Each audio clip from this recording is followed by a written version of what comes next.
With one of the most intriguing NBA seasons coming up, the theme of the year is uncertainty.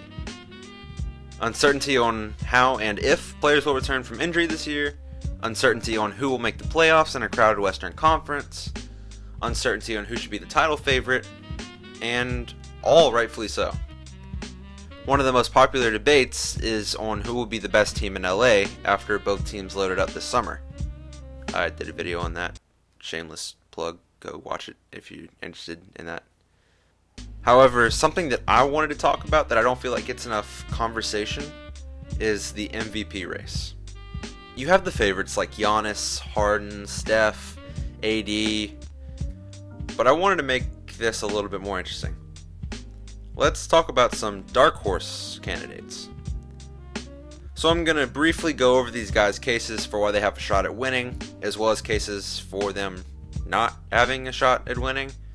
After all, they are dark horses for a reason. Also, I want to say that if you feel like these guys aren't dark horses, then fine. We must just be seeing different mainstream opinions.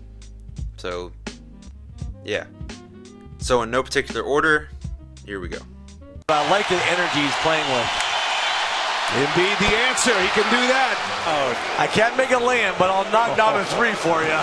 The case for Joel Embiid is that the Sixers have a pretty good shot at being the best team in the East. And it just so happens that Embiid would be the best player on the best team in the conference. And given how weak the East is outside of a team or maybe two, they could have one of the best records in the entire league. Given that they play more Eastern Conference teams than anyone in the West, they've got a pretty good shot. Embiid is no stranger to putting up MVP-worthy numbers. Last year he averaged 27, 14, and 4. Yeah, I had to double check these numbers because I always thought he was MVP caliber, but I did not realize these were actually the numbers he was putting up. If their record holds up as one of the best in the league and he puts up similar numbers, then he should be deep in the conversation for this award. But here's why he may not be. He is injury prone. This means that he may sit out games for rest to keep him healthy, which obviously lowers the chance of him winning this honor. But if he doesn't sit, then he could get injured, and that drastically hurts his stock.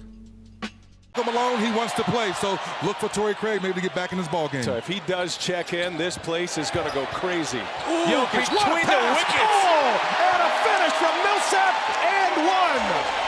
Wow! Just wow!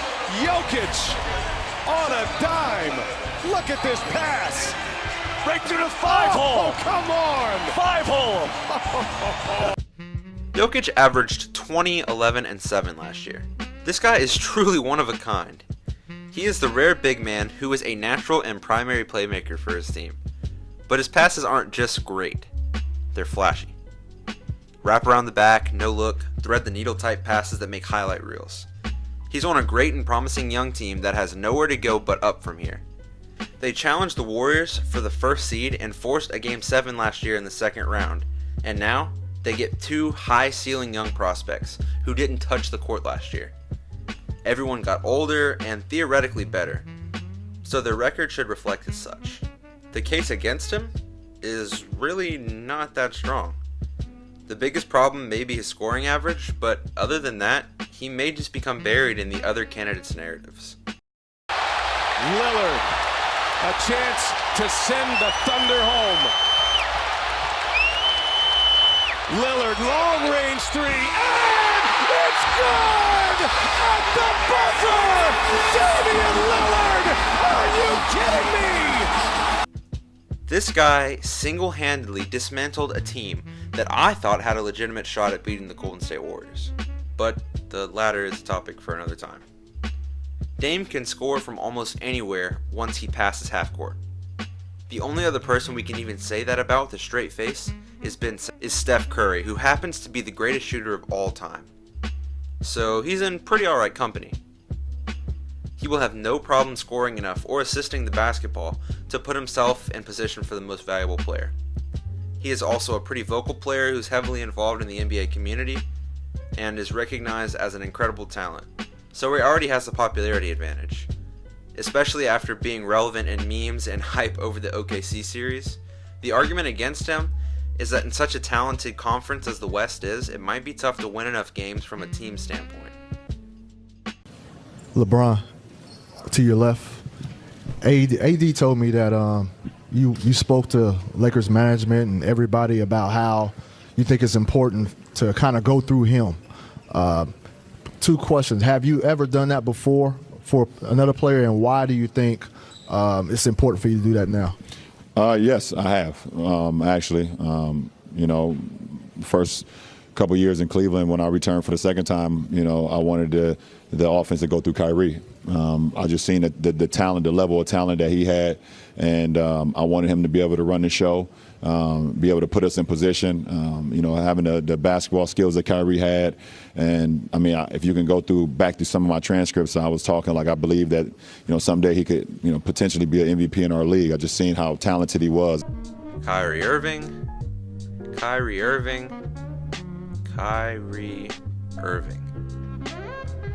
I'm here to tell you why this guy is primed to win his first MVP.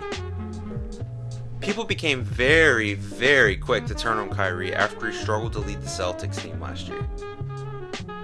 I'm going to get this out of the way real quick before I continue, because I know a lot of Celtics fans that might be watching. Was Kyrie a good player on the court last year for Boston? The answer is no. Was he a good locker room guy last year? The answer is a resounding no. But isn't that why you should have one of the easier paths to winning an MVP? Let me explain. I cannot put into words how big of a factor narrative is in the award. If Uncle Drew can go from being one of the quote-unquote overrated and selfish players who can't lead a team by himself to becoming a 29 points per game scorer on the third best team in the Eastern Conference, while putting up highlight after highlight and destroying the best defenders in the league and looks unstoppable, would that not be the biggest narrative flip, while also putting this Nets team without their best player and a high seed in a year that has few expectations going into it? Let's not forget that he was able to put up a finals MVP type level performance and hit the most clutch game-winning shot in NBA history. Granted, he was beside LeBron, but LeBron didn't shoot that ball for Kyrie. LeBron couldn't have done it without Kyrie, but Kyrie couldn't have done it without LeBron. They were facing a historic 73-9 team, and this Nets team will face nothing close to that level of competition. Plus, this is the regular season where anyone can win on any night, and it just takes a spectacular player to step up. Kyrie undoubtedly can do that. The case against him is that his health has sneakily, or maybe not sneakily, has been a concern. And obviously injuries derail MVP contention.